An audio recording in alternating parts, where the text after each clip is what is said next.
Hello again. This is another video. This is for natural hairstylists, but it could really apply to anyone who's just having their own business. This is some secrets to always being booked. I like to always be booked. That's the rhythm that I like to be on. I like to always have my books filled, and it's been like that for many years now. So I wanted to share like some of the things that I do to make sure that that happens, because that's just the way that I like to work. And so for anyone else who also wants to have that to be a reality in their business, I just wanted to share this is the way that I do it, or these are some of the tips that could help you to also get there. Okay, I've got 5 tips for you today. The first one is to know your availability. So knowing your availability, that means that for the service that you offer, you know how much time it takes for you to offer that service, and then you know what days that is that you can show up, and you plan these things ahead of time. So for instance, if you want to work on a 5-day work week, right? We have 7 days in the week, and if you only want to be working on 5 of them and you want to have 2 days off, then you can do that. And you choose what days that you're going to be available to offer whatever service. Sometimes you have to kind of play around with it to find out like what are those specifics for you. So some people don't like to take early appointments. That's perfectly fine. Some people like to take super late appointments. I've heard of hairstylists that it's like they'll start at like 5 p.m. and then they'll work all the way to like 1 a.m. in the morning. That's perfectly fine. Just to know what is your availability so that you can show up to be able to offer the service. If you don't set a specific availability, people don't know when to come and schedule with you. So it's like you put an obstacle to your success. It is possible to be successful without having like a strict availability, but it does make it more difficult. If you want to have consistent booking all the time, then this is just one of the things to do. So you decide what is the availability that you want. If you want to have a 9 to 5 and you want to work 5 days a week, then that's perfectly fine. You can do that. If you want to work 4 days a week and you want to only be available from 9 a.m. to 2 p.m., you can also do that. You just have to strategize. Like for instance, you would change up possibly what type of service that you're offering. You would change up possibly what price that you're offering this service at. There's some different variables to be able to make the time make sense. But what I'm saying is just to decide what that time is that you want to be booked. So like, let's say example, you would like to be booked for 5 days a week from 9 a.m. to 5 p.m. You decide that availability and then you show up for that availability. So number 2 is also about the setup. So you're going to be setting up yourself to be able to be booked all the time. So number 2 is work the whole time you're working. So this one I got from Brian Tracy. He's like a success coach, really good information with all of his books and everything. But one of the things that he says is work the whole time that you're working. So I recommend to do the same thing. So as hairstylists, especially when you're starting out, you're going to find that you have gaps in your schedule, like times during the day when like nothing's happening because people don't know that you exist, right? So work the whole time you're working means you've already decided that you want to show up 5 days a week and you want to work from 9 to 5 p.m.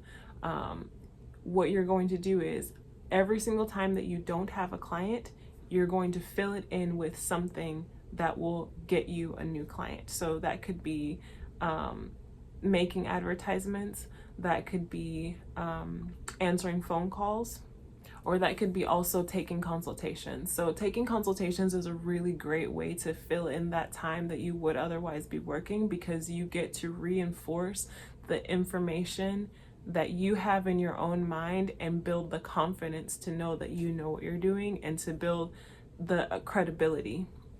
So credibility, I feel like sometimes it gets misunderstood because people think that you're building credibility with the person that you're talking to, but actually you're building credibility with yourself. And you need to be the one who understands that you know what you're talking about, because then that will project onto the person that you're talking to, right? So if you're able to state what your service is, state how it helps the person, answer questions, if you are able to have that conversation, if you're able to listen to that person as they tell you your problem, all of that happens during the consultation. And the more that you can do that, the more that you establish in your own mind, oh, I am a professional, I know what I'm doing, and I can help this person. And then the more that you stand in that understanding, then the person feels it, and they feel that they can trust you, and that they want to give you the opportunity to do this service for them. So consultations are a really great thing to do during the time that you don't have other appointments. The other thing would be like advertising. So this would be like posting pictures of your work, or just creating different ads that you can send out to people that don't know that you exist. If you need to create a flyer, if you need to go and post flyers, if you need to pass out your cards, you can do all of this from that 9 a.m. to 5 p.m. Time period, because that would be the time that you would be working anyway. So just work the whole time that you're working. So it's almost like to set up your schedule the way that you want it to be, instead of waiting for the schedule to become what you want it to be. It's like you're in control, you're in charge. So then number 3 is to know your client. So there are different people that are going to fit into different places in your schedule. So for instance, when I first got started, a lot of people told me that most people want to come on Fridays, Saturdays, and it's just slow during the week, and that's just the way that it is. So that means that I pay attention to the people that want to come on a Monday afternoon, or the people that want to come on a Friday morning. This will happen as you build a relationship with your client. And this can happen, of course, in the beginning in the consultation. It's a great place to start with just understanding like that person's schedule and all those things. But the more that you do it, the more that you'll understand like kind of like how scheduling works. So for instance, you're gonna have your people that they work 9 to 5 during the week, but they're off on weekends, right? That is not 100% of the people that need your service, right? There are some people that need your service that they're available all through the afternoon. There are some people that need your service that they have off days on unusual times, or like for instance, nurses, that sometimes they will have like it's like a rotating schedule in a way, so that they're on a certain number of days and then they're off a certain number of days, but it's not always the same day. There are people like that. There are people that are retired that love morning appointments. There are people that want to bring their kids in, and so they love afternoon appointments after school is out. There's all these different types of things, but you wouldn't know that until you listen to your client and you find out what are the time periods that they need. And then compare that. It's like what they need compared to what you have to offer, and then putting those two things together. And putting those two things together helps you to understand whether or not you can be that person's stylist. You're not everyone's stylist, not everyone is your client, but the people that need to be on your schedule, you will be able to hear them if you know what your availability is, and you're able to think through that and strategize with them. How is it that you can help them? Number 4 is to be clear about what you do. So this is another just like kind of like a secret tip. Being clear about what you do is, you don't need to be all things to all people. You need to offer what it is that you offer at a very high level. That's all that's required. So being clear about what you do means that you know the service that you offer, and you can clearly state that. So again, this would be back to the consultation, and maybe I should make a video about consultations next. But being clear about what you do is, you state what it is that you do in such a way that the person who it's for, they connect to that. Like they feel seen and they feel heard, because you offer exactly what they need. And then the person that it is not for, they fall away. So it's like they just drop away. It's like they're attracted at first because they don't really know what you do, but then once you clarify it, they are also clear that they need something else. And so that way, the people that really need to be on your schedule, the people that really need to connect with you, that they really need your services, the people that you really want to work with, they're able to work with you. If you're not clear about what you do, then it's hard for you to get a consistent schedule. It's hard for you to reach your goals. It's hard for you to charge the price that you need to charge.